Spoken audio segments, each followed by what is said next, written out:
আপনারা জানেন যে আমরা আজকে আমাদের নমিনেশনটা উইথড্র করেছি। আমি সহ প্রায় 14-15 জনের মতো এই জিনিসটা আমরা উইথড্র করেছি। আর এটা উইথড্র করার রিজনটা খুবই ক্লিয়ার। এখানে আমার কাছে মনে হয় না যে আমাকে খুব ডিটেলসে বা ব্যাখ্যা করে আপনাদেরকে কোনো কিছু বলার আছে। আমি শুরুর থেকে একটা কথা বলে আসছি যে ইলেকশনটা কোন দিকে যাচ্ছে বা কিভাবে হচ্ছে এই জিনিস নিয়ে আপনারা সবাই এখন ক্লিয়ার। যখন যেমন মনে হচ্ছে, যখন যা মনে হচ্ছে তখন তা করা হচ্ছে। এটা আসলে ইলেকশন না, এটা ইলেকশন না। আর ক্রিকেটের সাথে এই জিনিসটা কোনো দিক থেকেই মানায় না।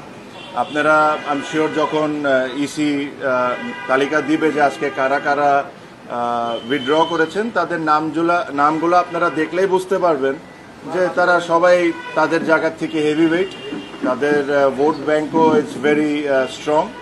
এটা হলো আমাদের একটা ওয়ে অফ প্রোটেস্ট, যে এখান থেকে এসে যে এই নোংরামির পার্ট আমরা থাকতে পারবো না। এখানে ধরেন বিভিন্ন ধরনের বিভিন্ন সময় অনেক ধরনের কথা বলা হয়েছে, but end of the day আমার কাছে মনে হয় যে এই নোংরামির সাথে আমরা কোনো দিক থেকে কোনোভাবে পার্ট রাখতে পারবো না। আর সেকেন্ডলি আমি একটা জিনিস সবসময় বলছি, বাংলাদেশ ক্রিকেট এটা ডিজার্ভ করে না, বাংলাদেশের ক্রিকেট ফ্যানরাও এটা ডিজার্ভ করে না। এটাও বলে রাখি, আমি জানি না কতজন স্বীকার করবেন কি করবেন না, বাট এখানে আরও অনেকেই আজকে উইথড্র করতেন। তাদেরকে বিভিন্নভাবে বিভিন্ন ওয়েতে বোঝানো হয়েছে বা চাপ সৃষ্টি করা হয়েছে, তাদেরকে করে থামানো হয়েছে। বাট এছাড়াও অনেকেই আজকে উইথড্র করতেন।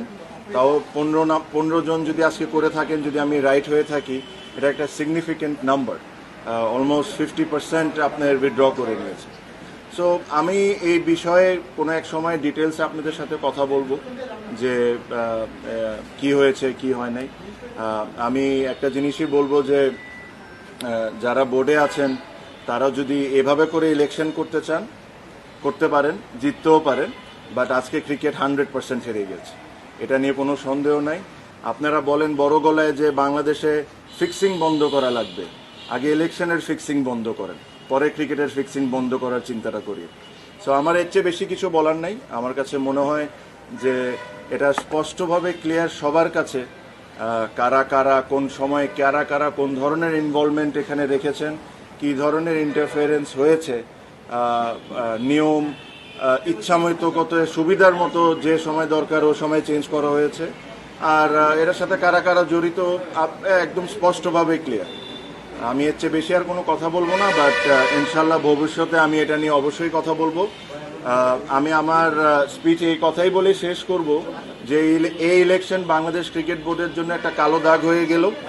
আর এই ইলেকশনের পার্টের সাথে যারা আছে এরা আই এম শিওর তারাও বুঝতে পারেন যে ইলেকশনটা কোনো দিক থেকেই এটা একটা ইলেকশন ছিল না।